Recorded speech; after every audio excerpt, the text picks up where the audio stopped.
नमस्कार, आपका स्वागत है। दोस्तों, इस संसार में जन्म लेने वाले सभी व्यक्ति की आयु विधि और विधान के अनुसार लगभग तय होती है।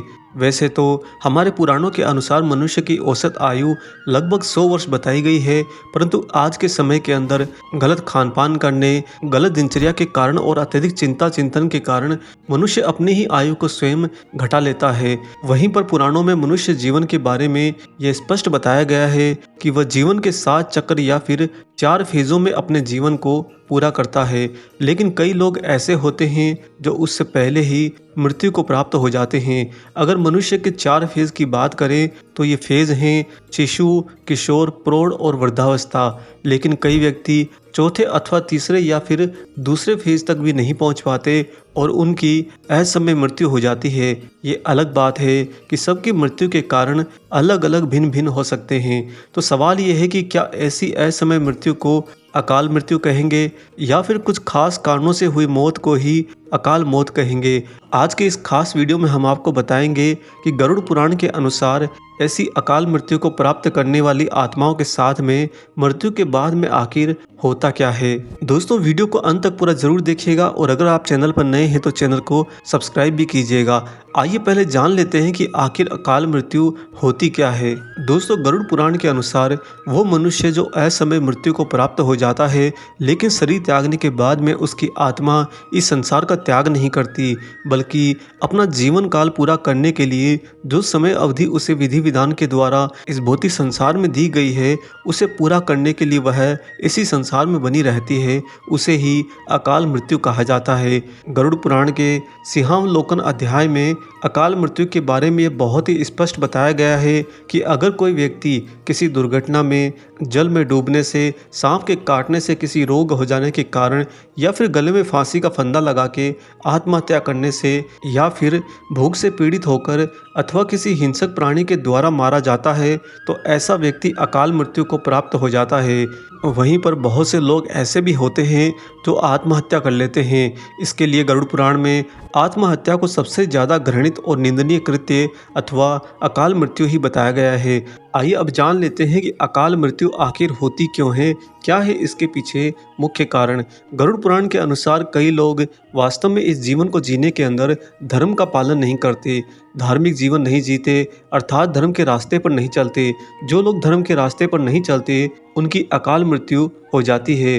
गरुड़ पुराण में अकाल मृत्यु का कारण पिछले जन्मों के कर्मों और इस जन्म के कर्मों को भी बताया गया है। मनुष्य अपने कर्मों के कारण ही अपनी उम्र कम करता चला जाता है। इसके अतिरिक्त गरुड़ पुराण में यह भी बताया गया है कि पाप करना, दुराचार, स्त्रियों का शोषण करना, झूठ बोलना, भ्रष्टाचार व कुकर्म आदि करना, जो भी इन अधार्मिक कृत्यों को अपनाता है वह अकाल मृत्यु का कारण बन जाता है।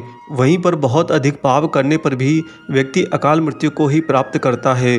दोस्तों, अब आपको बताते हैं सबसे रोचक जानकारी कि अकाल मृत्यु के बाद में आखिर एक जीव आत्मा का होता क्या है, यानी कि जिसकी अकाल मौत हो जाए उसकी आत्मा के साथ में आखिर होता क्या है।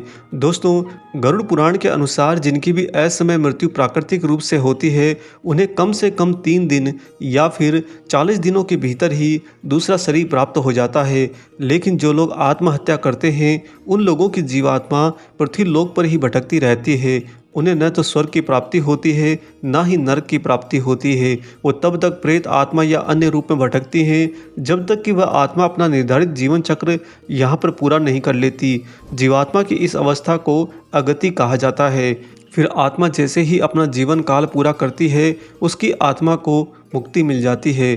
जिनकी अकाल मृत्यु होती है उन्हें अपनी ज़रूरतों की पूर्ति अर्थात सुख दुख भूख प्यास के लिए अंधकार में ही भटकते रहना पड़ता है। ऐसे ही अतृप्त आत्माओं को भूत प्रेत यहाँ पर कहा जाता है। ऐसी आत्माओं की इच्छाएं होती हैं, लेकिन इन आत्माओं के पास में उन इच्छाओं को पूरा करने के लिए शरीर नहीं होता और इसीलिए वो अपनी इन इच्छाओं को पूरा नहीं कर पाती और बस तड़पती रहती हैं। ऐसे में यह आत्माएं अपनी इच्छाओं को पूरा करने के लिए अपने आसपास के व्यक्तियों को कष्ट देना शुरू कर देती हैं। गरुड़ पुराण में ये बहुत ही स्पष्ट बताया गया है कि यदि किसी व्यक्ति की अकाल मृत्यु होती है तो उनकी आत्मा भूत प्रेत पिशाच कुष्मांडा ब्रह्म राक्षस बेताल और क्षेत्रपाल योनि में भटकती है। वहीं पर यदि स्त्री की अकाल मृत्यु हो जाए तो इनकी आत्मा अलग अलग योनि में भटकती रहती है। और अगर किसी नवयुवती स्त्री या फिर प्रसूता की अकाल मृत्यु हो जाए तो वह चुड़ैल बन जाती है। कुंवारी कन्या की अकाल मृत्यु होने पर वह देवी योनि में भटकती है। ये सारी जानकारी गरुड़ पुराण में स्पष्ट रूप से बताई गई है। दोस्तों, गरुड़ पुराण के अनुसार अकाल मृत्यु होने पर जीवात्मा को मुक्ति नहीं मिलती है और वह प्रेत योनि प्राप्त करके यहीं पर मृत्युलोक में बस भटकती रहती है। इसके लिए गरुड़ पुराण में नारायण बलि की पूजा का विधान बताया गया है। अकाल मृत्यु हो जाने के बाद में नारायण बलि ही एक ऐसी पूजा है जिसे विधि विधान द्वारा कराने पर उस जीवात्मा को मुक्ति मिल जाती है, साथ ही वह कर्म बंधन से भी मुक्त हो जाती है। अकाल मृत्यु हो जाने पर जीवात्मा को जब तक शांति नहीं मिलती या उसके निमित्त उचित क्रियाकर्म एवं अंतिम संस्कार नहीं होते, तब तक वह अपने परिजनों से यह अपेक्षा करती है कि वह उसके निमित्त उचित कर्मकांड कराकर उसे मुक्ति दिला दें।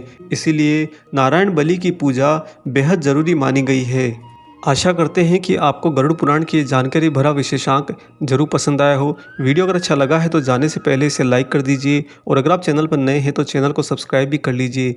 मिलेंगे बहुत जल्दी ही एक और ऐसे ही नए वीडियो के साथ में। हरे कृष्णा।